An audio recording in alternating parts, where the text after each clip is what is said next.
الحمد لله رب العالمين والعاقبة للمتقين والصلاة والسلام على سيدنا ونبينا محمد وعلى آله وأصحابه أجمعين.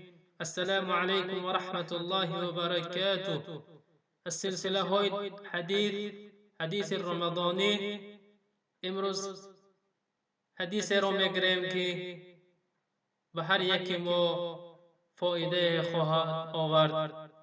حديث عن زيد بن خالد رضي الله عنه قال قال رسول الله صلى الله عليه وسلم: من فطر صائما كان له مثل أجره غير أنه لا ينقص من أجر الصائم شيء.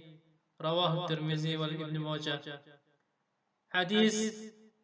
حديث زيد بن خالد است که زید بن خالد الجهنی صحابه اسمی باشند که در صلح حدیبیه شرکت نمودند. روایت های آن حضرت در صحیحین و در دیگر کتاب های حدیث ذکر شده است. زید بن خالد رضی الله عنه 78 سال هجری در زمان خلافت معاویه رضی الله عنه در سن 85 سالگی از دنیا می‌گذرند و وفاتشان در مدینه منوره بود.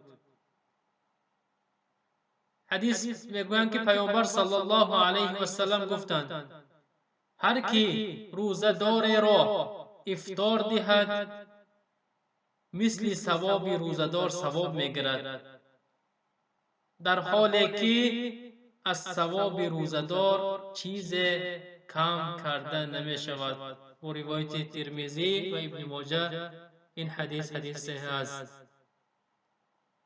برادران و خواهران، افطار دادن روزه‌دار به خصوص به نیازمندان و محتاجان ثواب زیاد دارد. اگر کسی روزه‌دار را افطار دهد به مانند ثواب روزه‌دار اجر می‌گیرد بیگمان شک، در حالی که ثواب روزه‌دار چیز کم کرده نمی شود.